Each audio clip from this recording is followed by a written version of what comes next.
without mentioning your setup or changing it, by talking about your one-arm swings and getting taller and higher, your posh has changed.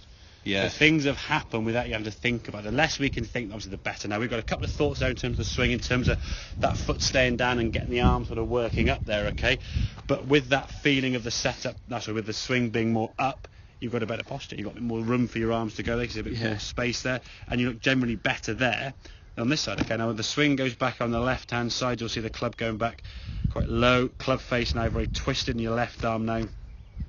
Very nice. So what we look for, a square golf club. If your left forearm, hold that club a second, the back of your left forearm and the golf club kind of in line, yeah? Yeah. So at top of the backswing here, back of that left forearm and the club are in line, yeah?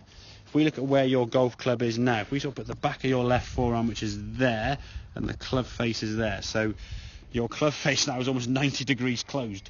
Yeah. Okay, if I start with the club face up there, it's going to come back at my left foot, okay?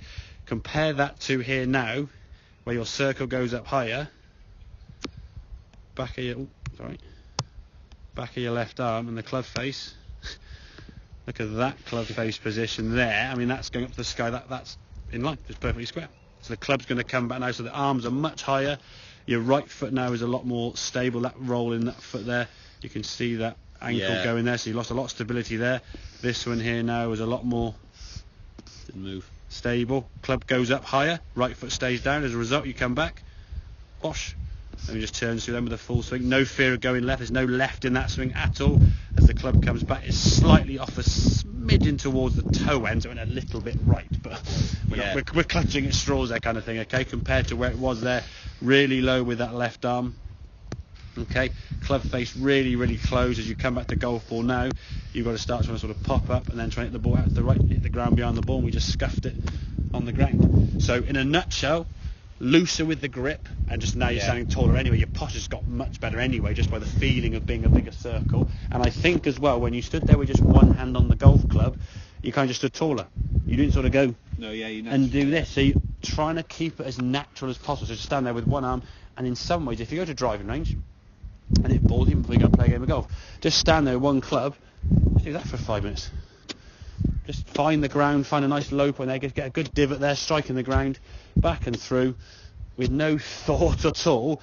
But suddenly now you'll just start naturally getting up here. You'll naturally start doing this. You wouldn't go in here and do that, or in here and do this. So you wouldn't start creating movements, and your arm goes, okay, well, that's what I'm going to try and do then when I come back to hit the golf ball. You put two hands on it and just go, okay, right hand, repeat kind of thing, yeah? So it's simplifying the movement, and by changing the swing feeling and that right arm movement, suddenly your posture, as we said, just got better. Yeah. So things are happening. Should the setup be similar for a wood? For every club, exactly every club, anyway? I would do woods on the sim because we haven't got space. Oh, no, that's fine. More to... Yeah, exactly. Same. It's the same setup.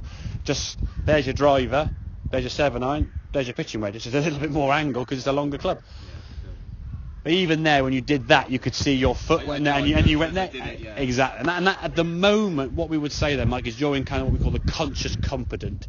You can do it, but you've got to think about it. Yeah. And if you've got to think about doing anything, it's a bit of there's some sort of growing pains to go through with that. On a golf course, you won't think all the time. You'll be chatting, oh yeah, did you see that football last week? Oh yeah, football. And your legs go back to day one, because that's kind of your instinct, okay?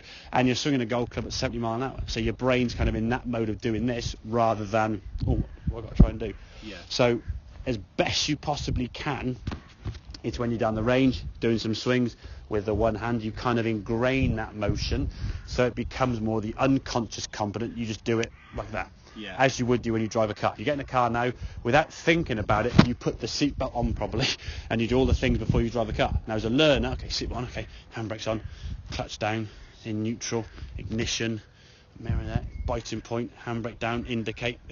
We do that in, it's done. But when you see a learning in the car, they take about 15 to 20 seconds to get the car in motion, and it's very slowly. As you get better at doing it, you move away quicker. As you get better, you move away. It's just the things speed up. Yeah. So in some ways, when you go in the range, don't be afraid to do some what feels 50% swings or whatever, or slower swings. I'm not saying slow the swing down long term, but at the same time, when you're making a change or trying to add thought to a movement, give your brain a chance to sort of catch up. And okay, right, let's just do this a few times, just a few one-arm swings. And the beauty of that is you can do maybe in your work, take a club to work in your coffee break and have a few swings. What's he doing? Or I just say to guys that when you're at home and the golf side, if you watch golf on the weekend on Sky, there's an advert every 20 minutes. When the adverts come on, go put the kettle on and stuff, or get a beer and just make some swings in the back garden or somewhere with, even get a small stick or something you can hold on to. I mean, even a frying pan sounds daft, but just stand there and just get that motion so that it comes kind of more natural rather than the in here and where's my foot going and where's my arm going, and just all these and then this sort of movement here. Just allow this sort of just to happen. Okay, I think the good thing often with a frying pan or a tennis racket, you kind of see where the frying pan is. That's it may sound. If you sort of went back and did this in the club, well, where's that frying? What's it doing over there somewhere? How's it going to come back to the golf ball? If you start off here and it's kind of in that angle, okay, well that makes sense. But if it's kind of round there, well, where's that going to? Yeah. So simple things you can do. Yeah, makes sense, then, yeah.